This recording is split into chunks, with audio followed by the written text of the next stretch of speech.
இந்த பேச அழைக்கிறோம் சொன்னாலே ஒரு தயக்கமாக இருக்குது. ஏன்னா நான் பேசினாலே ப்ராப்ளம். நான் சும்மா இருந்தால் இவர் இருந்தால் பேசவே மாட்டேங்கிறாங்க. வாயில் நான் குலைக்கட்டே வச்சுருக்காரா, பேசுனா இப்போ பேசு அப்படின்னு சொல்லுவாங்க. ஸோ ரொம்ப நாள் கழித்து நான் தெரிஞ்சுக்கிட்டேன், நம்மளை பிடிக்காதவங்களுக்கு நம்ம என்ன செஞ்சாலும் எது பண்ணாலும் பிடிக்காது. நம்ம பிடிச்சவங்களுக்கு நம்ம என்ன செஞ்சாலும் எது பண்ணாலும் பிடிக்கும்னு நினைக்கிறது முட்டாள்தனம். ஜாக்கிரதையாக இருக்கணும். சைபர் புல்லிங்னால பாதிக்கப்பட்டவர் என்ன சொல்லுவாங்களோ அதைத்தான் இவர் சொல்றாரு. ஆனா இவர் சொல்லும் போது மட்டும் ஏன் இவ்வளவு இம்பாக்டா இருக்குன்னா, இங்க ரஜினிகாந்த்ன்றவர் மூவில ஒரு ஆக்டர், ஒரு பெரிய சூப்பர் ஸ்டார், அது மட்டும் இல்ல, அதையும் தாண்டி பல வருஷம் ஸ்பிரிச்சுவல் எக்ஸ்பீரியன்ஸும் பயங்கர ஆப்டிமிஸ்டிக்காவும் இருக்கிற ஒருத்தவர். அவரு இவ்வளவு எமோஷனலா ஃபீல் பண்ணி பேசுறது தான் இங்க அவ்வளவு இம்பாக்டா இருக்கு. இதை பத்தி ரிசர்ச் பண்ணும்போது முக்கியமான 3 கான்செப்ட் இருக்கு. அதுல ஃபர்ஸ்ட் வந்து டால் பாப்பி சிண்ட்ரோம்.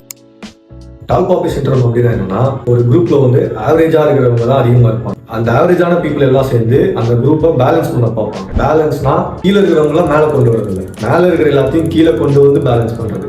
இது இன்னும் சிம்பிளா சொல்லணும்னா பானைக்குள்ள நண்டு கதை மாதிரிதான். ஒரு பானையில 10 நண்டை போட்டோம்னா ஏதாவது ஒரு நண்டு வெளியே வர பார்த்துச்சுன்னா மித்த நண்டு எல்லாரும் சேர்ந்து அதோட காலை பிடிச்சி திட்டாரு. அந்த நண்டும் மேலே ஏறாது, ஏற நண்டு ஏற விடாது. இது மாதிரிதான் கிரிட்டிசைஸ் பண்ணியோ இல்லை எது சொன்னாலும் பிளேம் பண்ணியோ இல்லை ட்ரோல் பண்ணியோ அவங்க சக்சஸ்ல இருந்து கீழே கொண்டு வர பார்ப்பாங்க. ஏன் இப்படி பண்றாங்கன்றதுக்கு ஜென்ரலா 3 ரீசன் இருக்கு. ஒன்று கம்பேரிசன், அவங்களோட கம்பேர் பண்ணி பார்த்து நான் இப்படி இருக்கேன்னு ஃபீல் பண்றது. ரெண்டாவது வந்து ஜெல்லசி, அவங்களுக்கு இருக்கிற சக்சஸ் எனக்கும் வேணுன்ற ஜெல்லசி. முக்கியமானது என்வி.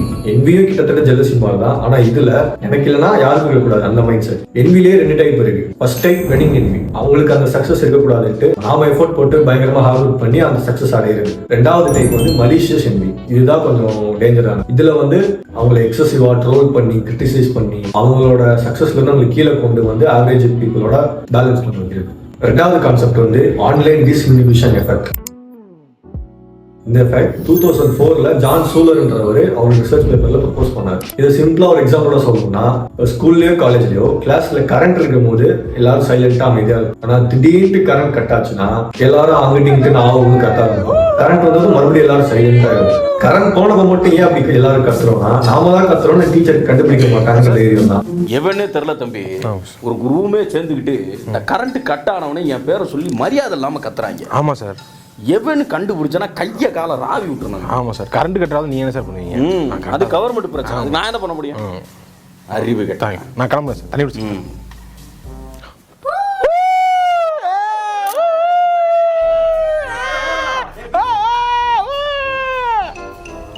இதே மாதிரிதான் ஆன்லைன்ல ஒரு ஃபேக் ஐடி வச்சு எல்லாரும் அங்க ஆகும்னு கத்திட்டு இருக்கோம். அந்த ஃபேக் ஐடியில இருந்து நாம தான் இந்த மாதிரி பேட் கமெண்ட்ஸ் பண்றோம் யாருக்கும் தெரியாததுனால நமக்கு ரெஸ்பான்சிபிலிட்டி அக்கௌண்டபிலிட்டி இருக்காது.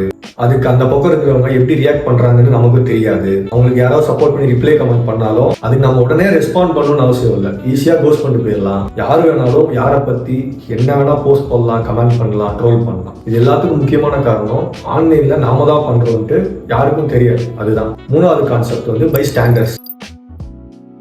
இது நிறைய பேர் கேள்விப்பட்டதுதான். ஒருத்தருக்கு ஆக்சிடென்ட் ஆக நம்ம பாக்குறோம்னா நம்ம பக்கத்துல 2-3 பேர் இருந்தா கூட நாம போய் ஈஸியா ஹெல்ப் பண்ணுவோம். ஆனா அதே இது அவரை சுத்தி 10-20 ஒரு கூட்டமான ஆள் இருந்தாங்கன்னா மோஸ்ட்லி நம்ம போக மாட்டோம். ஏன்னா இவ்வளவு பேர் இருக்காங்கல்ல, அவங்க யாராவது பேர் வந்துட்டு நம்ம அலட்சியமா இருக்கும். ஆன்லைன்ல பேட் கமெண்ட்ஸ் போறதுல பை ஸ்டாண்டர்ட் எஃபெக்ட்ஸ் எவ்வளவு முக்கியமான ரோல்னா, ஒரு ரெஃபரன்ஸ்க்கு அப்ராக்சிமேட்டா பெர்சன்டேஜ் சொல்லணும்னா இன்டென்ஷனலா ஆன்லைன்ல ட்ரோல் போஸ்ட் பேட் கமெண்ட்ஸ் போட்டு ஒருத்தர் சைபர் புல்லிங் பண்றவங்க 10-15% மட்டும்தான். ரீஇன்ஃபோர்சிங் பை ஸ்டாண்டர்ட்ஸ்னு ஒரு குரூப் இருக்கு. நிறைய பேருக்கு நல்லா குட் கமெண்ட்ஸ் போட்டு ஆனா லைக்ஸ் எதுவும் வந்திருக்காது. ஆனா இதே இது சும்மா ஒரு ஏதாவது ஒரு வீடியோல பேட் கமெண்ட்ஸ் போட்டிருப்போம், அதுக்கு வந்து எக்கச்சக்கமா லைக் வரும், ரெஸ்பான்ஸ் வரும். அதை பார்த்துட்டு திரும்ப எல்லா வீடியோஸ்க்கும் எல்லாரும் பத்தியும் பேட் கமெண்ட்ஸ் ஆகி போட்டுட்டு இவங்க வந்து இன்டென்ஷனலா ஒருத்தர் அட்டாக் பண்ணுன்றதுக்காக தேவையில்லாத கிரிட்டிசைஸோ பண்றது இல்லை. இவங்க பண்றது எல்லாமே லைக்ஸ்க்காகவும் ஷேருக்காகவும் அட்டென்ஷனுக்காகவும் தான். இன்டென்ஷனலா ஆன்லைன்ல ட்ரோல் பண்றவங்க வந்து 10-15% தான். லைக்ஸ்க்காக அட்டென்ஷனுக்காக இந்த மாதிரி பண்றவங்க பெர்சன்டேஜ் எவ்வளவு தெரியுமா? 50-60% அவங்க தான் மோஸ்ட்லி இருக்காங்க. மூணாவது குரூப் வந்து பாசிவ் பைஸ்டாண்டர்ஸ். இவங்க 20-25% இருக்காங்க. சும்மா வேடிக்கை பார்த்துட்டு எதுவுமே பண்ணாங்க. வெறும் 5-10% பீப்புள் மட்டும்தான் யாரை பயங்கரமா ட்ரோல் பண்றாங்க, கிரிட்டிசைஸ் பண்றாங்களோ அவங்களுக்கு சப்போர்ட்டா இருக்காங்க. இதுல மேலோட ஃபீமேல் தான் அதிகமா இருக்காங்க சப்போர்ட் பண்றதுல. இந்த ஆன்லைன்ல எக்ஸசிவா ட்ரோல் பண்றது, தேவையே இல்லாததுக்கெல்லாம் கிரிட்டிசைஸ் பண்றது, எல்லாத்துக்கும் பிளேம் பண்றது, இந்த மாதிரி பண்றவங்களுக்கு டார்க் டெட்ராய்டு அதிகமா இருக்குன்னு சொல்றாங்க. நார்சிசம், மேக்கியவலிசம், சைக்கோபதி, இது வந்து டார்க் ட்ரையாட். டார்க் டெட்ராய்டுனா எக்ஸ்ட்ரா ஒன்று சாடிசம், மத்தவங்களை இன்டென்ஷனலா ஹர்ட் பண்ணி அவங்க பெயினை பார்த்து என்ஜாய் பண்றவங்க, இதுதான் சாடிசம். இந்த பைஸ்டாண்டர்ஸ்ல ரொம்ப முக்கியமான ஒரு விஷயம் என்னன்னா, இந்த 50-60% வந்து லைக்ஸ்க்காக அட்டென்ஷனுக்காக பண்றாங்கல்ல, அவங்களுக்கு அவங்க பண்றது தப்புனே தெரியாது. ஏன்னா இப்ப அந்த கமெண்ட்ஸ்லாம் ரொம்ப நார்மலைஸ் ஆயிடுச்சு. அது பேட் கமெண்ட்ஸ்னே அது போஸ்ட் பண்றவங்களுக்கு தெரியாது. எனக்கு இது பர்சனலா எங்க ஃபீல் ஆச்சுன்னா, இந்த பாடி டபுள் பண்ணிட்டு ஈவெண்ட் ஷோலாம் பண்ணுவாங்க தெரியுமா, அவங்களோட கமெண்ட்ஸ்ல பார்த்தா ரொம்ப பேட் கமெண்ட்ஸ் பண்ணி வச்சிருக்காங்க. அவங்க சோசியல் மீடியால ஃபேமஸ் ஆகணும், ட்ரெண்டிங் ஆகணும், இல்லைன்னா சும்மா இருக்கும் இந்த மாதிரி வீடியோ பண்ணிட்டு போகணும்னு பண்றவங்க இல்லை. அவங்களோட மெயின் ப்ரொஃபஷனே அதான். அதை ட்ரோல் பண்ணி பேட் கமெண்ட்ஸ் பண்றதை நார்மலைஸ் பண்றது ரொம்ப மோசமான விஷயம். இப்போ ரீசெண்டா பார்த்தா இன்ஸ்டாகிராம் ஆமா நல்ல பயங்கரமா வீடியோஸ் எல்லாமே நல்லா போயிட்டு போயிட்டு இருக்கு. இருக்கு. ஆமா, எல்லா மில்லியன் கணக்குல போயிட்டு இருக்கு. போகுது, நிறைய கமெண்ட்ஸ் வருது. ஆமா ஸோ அதுல பார்த்தா நெகட்டிவ் கமெண்ட் ஆமா, இருக்கும், ஆமா. பாசிட்டிவ் கமெண்ட் இருக்கும். இப்போ நம்ம ஸ்டேஜ் ஷோ பண்ணும்போதோ டிவி பண்ணும்போதோ நம்ம மூஞ்சிக்கு முன்னாடி யாரும் நம்ம பேச போறதில்ல. பயமாட்டாங்க. அவங்க பின்ன டிவி பார்க்கறவங்க வீட்டுல பேசணும் நமக்கு தெரியப்படுது. அவ்வளவுதான்.